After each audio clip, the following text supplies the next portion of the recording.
بسم اللہ الرحمن الرحیم۔ محترم ناظرین، شوہر کو یہ جملہ بولنے والی عورت سیدھا جہنم میں جائے گی۔ آگ میں عورتیں مردوں سے زیادہ کیوں ہیں اور کس عورت کو آپ صلی اللہ علیہ وسلم نے طلاق دینے کا حکم دیا ہے؟ بیوی کا خاوند پر کیا حق ہے؟ جاننے کے لیے ویڈیو کو مکمل ضرور دیکھیے۔ محترم ناظرین، آپ صلی اللہ علیہ وسلم سے یہ ثابت ہے کہ جہنم میں عورتوں کی اکثریت ہے۔ عمران بن حسین بیان کرتے ہیں کہ نبی اکرم صلی اللہ علیہ وسلم نے فرمایا، میں نے جنت میں جھانکا تو اس میں اکثر لوگ فقراء تھے، اور میں نے جہنم میں جھانکا تو اکثر عورتیں تھیں۔ اور اس کے سبب کے متعلق نبی اکرم صلی اللہ علیہ وسلم سے پوچھا گیا تو آپ نے وہ بھی بیان فرمایا۔ عبداللہ بن عباس رضی اللہ تعالیٰ عنہ بیان کرتے ہیں کہ رسول اللہ صلی اللہ علیہ وسلم نے فرمایا، مجھے آگ دکھائی گئی تو میں نے آگ کا ایسا خوفناک منظر کبھی نہیں دیکھا، اور میں نے جہنم میں اکثریت عورتوں کی دیکھی۔ ابو سعید رضی اللہ تعالیٰ عنہ بیان کرتے ہیں کہ نبی اکرم صلی اللہ علیہ وسلم عید الاضحیٰ اور عید الفطر کے لیے عیدگاہ کی طرف نکلے، عورتوں کے پاس سے گزرے تو فرمانے لگے، اے عورتوں کی جماعت، صدقہ و خیرات کیا کرو، مجھے کہا گیا ہے کہ تمہاری جہنم میں اکثریت ہے۔ تو وہ کہنے لگے، اے اللہ کے رسول صلی اللہ علیہ وسلم، وہ کیوں؟ تو نبی کریم صلی اللہ علیہ وسلم نے فرمایا، تم گالی گلوچ بہت زیادہ کرتی ہو اور خاوند کی نافرمانی کرتی ہو۔ میں نے دین اور عقل میں نہ کہ تم سے زیادہ کوئی نہیں دیکھا۔ تم میں سے کوئی ایک اچھے بھلے شخص کی عقل خراب کر دیتی ہے۔ وہ کہنے لگی، اے اللہ کے رسول صلی اللہ علیہ وسلم، تو ہمارے دین اور ہماری عقل میں نقص کیا ہے؟ نبی اکرم صلی اللہ علیہ وسلم نے فرمایا، کیا دو عورتوں کی گواہی ایک مرد کے برابر نہیں؟ تو وہ کہنے لگی، کیوں نہیں؟ تو نبی اکرم صلی اللہ علیہ وسلم نے فرمایا، یہ اس عقل کا نقصان ہے۔ کیا جب کسی کو حیض آ جائے تو وہ نماز اور روزہ نہیں چھوڑتی؟ وہ کہنے لگی، کیوں نہیں؟ تو نبی اکرم صلی اللہ علیہ وسلم نے فرمایا، یہ اس کے دین کا نقصان ہے۔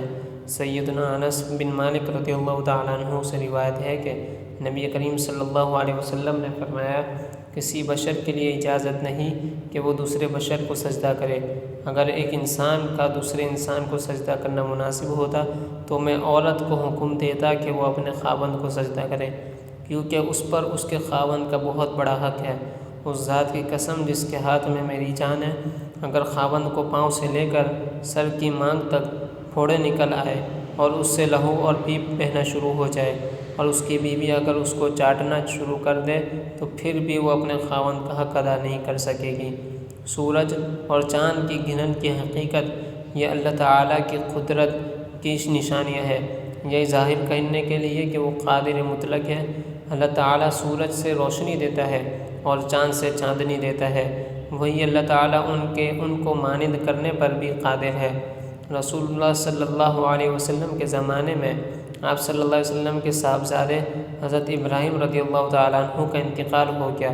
اس زمانے میں لوگوں کا خیال یہ تھا کہ سورج گرہن کسی بڑے آدمی کی وفات یا پیدائش کی وجہ سے ہوتا ہے، جیسا کہ ابھی آپ صلی اللہ علیہ وسلم کے بیٹے کی وفات پر ہوا، تو آپ صلی اللہ علیہ وسلم نے اس عقیدے کی نفی فرمائی۔ حضرت ابو بردہ رضی اللہ تعالیٰ عنہ حضرت ابو موسیٰ رضی اللہ تعالیٰ عنہ سے روایت کرتے ہیں، انہوں نے بیان کیا کہ سورج گرہن ہوا تو نبی اکرم صلی اللہ علیہ وسلم اس طرح گھبراتے ہوئے کھڑے ہوئے جیسے قیامت آ گئی۔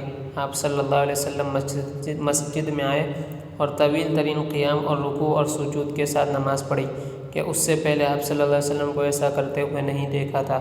آپ صلی اللہ علیہ وسلم نے فرمایا کہ یہ 3 نشانیاں ہیں جن کا تعلق کسی موت اور حیات کے سبب نہیں ہوتا، بلکہ اللہ تعالیٰ اس کے ذریعے اپنے بندوں کو ڈراتا ہے۔ جب تم اس کو دیکھو تو ذکر الہی اور دعا و استغفار کی طرف دوڑو۔ لہٰذا چاند گرہن اور سورج گرہن کے وقت ہمیں پیارے نبی کرم صلی اللہ علیہ وسلم کی دی ہوئی تعلیمات کے مطابق اللہ تعالیٰ کی طرف متوجہ ہو کر نماز، دعا اور استغفار میں مشغول ہونا چاہیے۔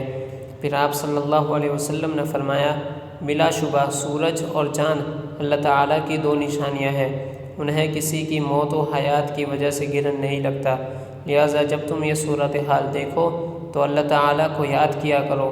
لوگوں نے کہا، اے اللہ کے رسول صلی اللہ علیہ وسلم، ہم نے آپ کو دیکھا تھا کہ آپ نے اپنے قیام کے دوران کسی چیز کو پکڑنے کی کوشش کی، پھر ہم نے دیکھا کہ آپ پیچھے ہٹے، آپ نے فرمایا میں نے جنت دیکھی، یا فرمایا مجھے جنت دکھائی گئی تو میں نے اس سے ایک گوشہ لینے کی کوشش کی تھی، اور اگر میں اسے لے لیتا تو تم رہتی دنیا تک اس سے کھاتے رہتے۔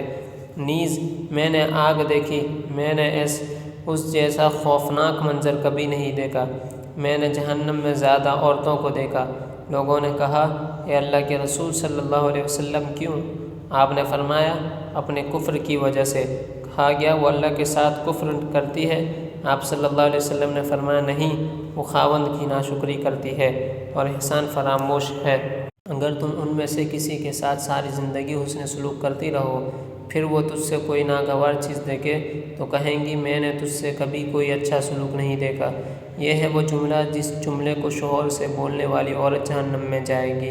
آپ صلی اللہ علیہ وسلم نے کسی عورت کو طلاق دینے کا حکم دیا ہے۔ سیدنا لقید بن صبرہ رضی اللہ تعالیٰ عنہ سے روایت ہے کہ وہ کہتے ہیں کہ میں نے کہا، اللہ کے رسول صلی اللہ علیہ وسلم، میری ایک بیوی ہے، وہ بڑی زبان دراز ہے اور مجھے اذیت دیتی ہے۔ آپ صلی اللہ علیہ وسلم نے فرمایا، اسے طلاق دے دو۔ اس نے کہا، میرا اس کے ساتھ پرانا ساتھ ہے اور میری اولاد بھی۔ آپ صلی اللہ علیہ وسلم نے فرمایا، پھر اسے روک لو اور اس ایسی بھلائی کی تلقین کرتے رہو، اگر اس میں بھلائی قبول کرنے کی صلاحیت ہوئی تو وہ قبول کر لے گی۔ بہرحال تم نے اپنی بیوی کو اس طرح نہیں ماننا جیسے لونڈی کو مارا جاتا ہے۔